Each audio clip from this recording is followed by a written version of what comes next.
Joining me now, Hugh Hewitt, MSNBC political analyst, the host of the Hugh Hewitt Show on the Salem Radio Network. Hugh, nice to see you again. Thanks, Kate. So we just heard Katie Tur reporting the governor of Maryland, the latest Republican to say, I'm not with Trump, I'm not voting for him. A lot of Republicans on the Hill over the last couple of days have actually been avoiding us and walking away as we try to ask them questions about Donald Trump. You were on with Brian Williams on Monday, right after Trump gave his big speech on national security and talked about what happened in Orlando. And I heard from you some praise for Donald Trump. 2 days later, what are you thinking? I'm thinking the president opened the door for Donald Trump to come right back at him and recalibrate and reset the race. It's not good to lose Larry Hogan and Charlie Baker. The governors of Maryland and Massachusetts are extraordinarily gifted, very popular in their states, very influential in the party, and that are huge danger signals to Donald Trump. At the same time, the president used a series of straw men, as is his wont. He always sets up straw men and knocks them over, not focusing on what Donald Trump actually said on Monday, but on a series of what if he says this? And to me, that gives the opportunity to Donald Trump to say the following thing. President Obama's presidency is defined by 6 words: leading from behind, red line, JVs. President Obama is a terrible failure in fighting ISIS. In fact, his abrupt withdrawal of troops from Iraq in 2011 and Secretary Clinton to negotiate the status of forces agreement that was necessary there, reopened the Iraqi civil war, allowed the Syrian civil war to spill over, created ISIS land, which metastasized to Libya and which has created this nightmarish problem for us, which erupted in Orlando, but not just in Orlando. It's erupted in San Bernardino. It's erupted around the world. It happened in Paris yesterday with a jihadi killing a French policeman, his girlfriend, and terrorizing their child. It's all over the globe. So President Obama's head remains firmly fixed in the sand on the problem of global jihadism. Donald Trump simply has to figure out how to calibrate his response to underscore that and to allow his Republican allies to back him up on these things. But as of today, Donald Trump's numbers are not good.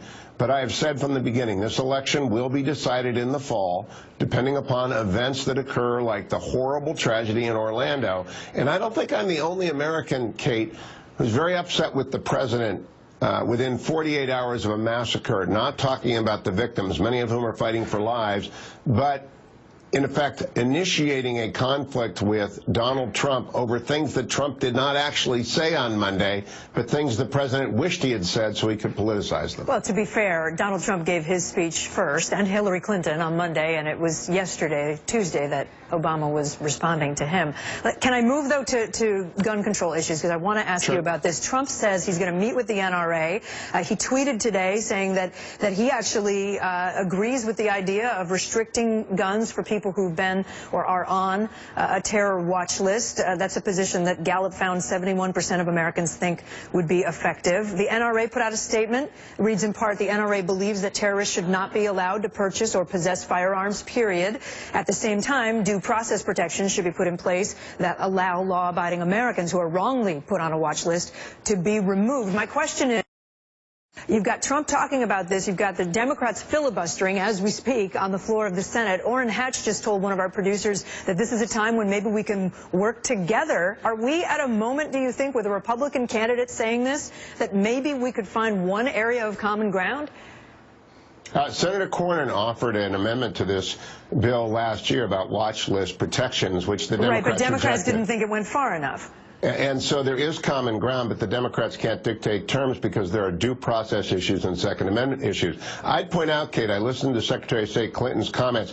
They were a snarky rehearsal of the very arguments that anti-gun control people use about gun control measures. I don't get much involved in this debate because it is beyond my specific capacity. But when Secretary Clinton said a wall would not go around the Internet and a Muslim ban would not have kept out the son of Afghans who were born in Queens, she's ignoring the fact that most anti-gun control advocates say the law specifically you are proposing would not have kept a gun out of this person's hands. And in Dianne Feinstein's law, which she talked about with Brian Williams right before I was on, that would not have actually kept the guns out of this killer's hands because he was taken off the watch list. He'd been removed from the watch list. But my question is, are we at a point in history where maybe some Democrats and Republicans could come together and find some common ground on how to make sure, because everybody, including the NRA, is saying terrorists should not have weapons like these? I think the Cornyn bill is that moment. And I think if Democrats will put down their posturing and put down their